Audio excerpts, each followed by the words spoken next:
ఈరోజు అయితే మా పిల్లల కోసం నెయ్యితోని కిచిడి వేసుకుంటాను. ఎలా వేయాలో మీకు చూపిస్తా. ఆవాలు జీలకర్ర వేసుకోవాలి ఫ్రెండ్స్.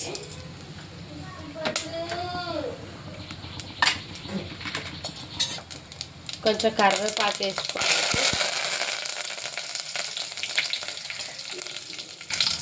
పచ్చిమిర్చి వేసుకోవాలి.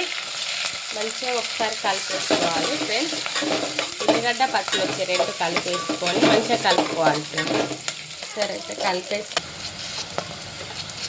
కొంచెం అల్లం వేసుకోవాలి ఫ్రెండ్స్. వేసుకొని మంచిగా కలుపుకోవాలి ఒకసారి.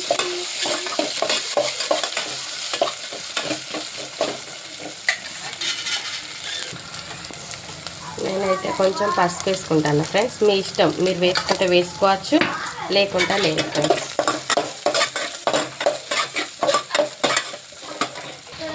నేనైతే మైసూర్ పప్పు వేసుకుంటాను ఫ్రెండ్స్. మీరు కావాలనుకుంటే పెసరపప్పుతో కూడా వేసుకోవచ్చు కిచిడి, కానీ మైసూర్ పప్పుతో బాగుంటుంది ఫ్రెండ్స్.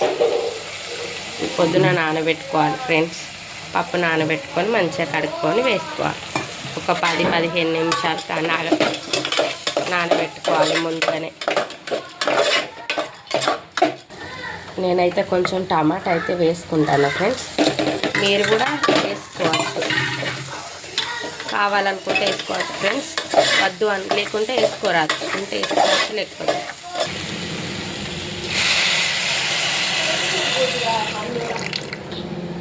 సరిపడా అన్ని వాటర్ పోసుకోవాలి ఫ్రెండ్స్. సరి కలుపుకోవాలి.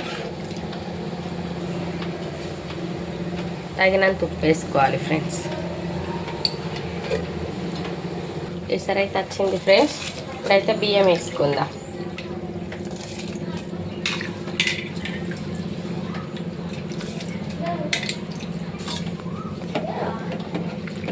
కలిపి కొంచెం కొత్తిమీర కూడా వేసుకుందాం ఫ్రెండ్స్. మంచిగా కలుపుకోవాలి. ఒకసారి కలుపుకొని మూత పెట్టేసుకోండి. మన కిచిడి అయితే రెడీ ఫ్రెండ్స్. చాలా చాలా బాగుంటుంది ఫ్రెండ్స్. మీరు కూడా ఒకసారి ట్రై చేయండి. లైక్ చేయండి, షేర్ చేయండి. మరిన్ని వీడియోల కోసం మేము ముందుకు వస్తాం.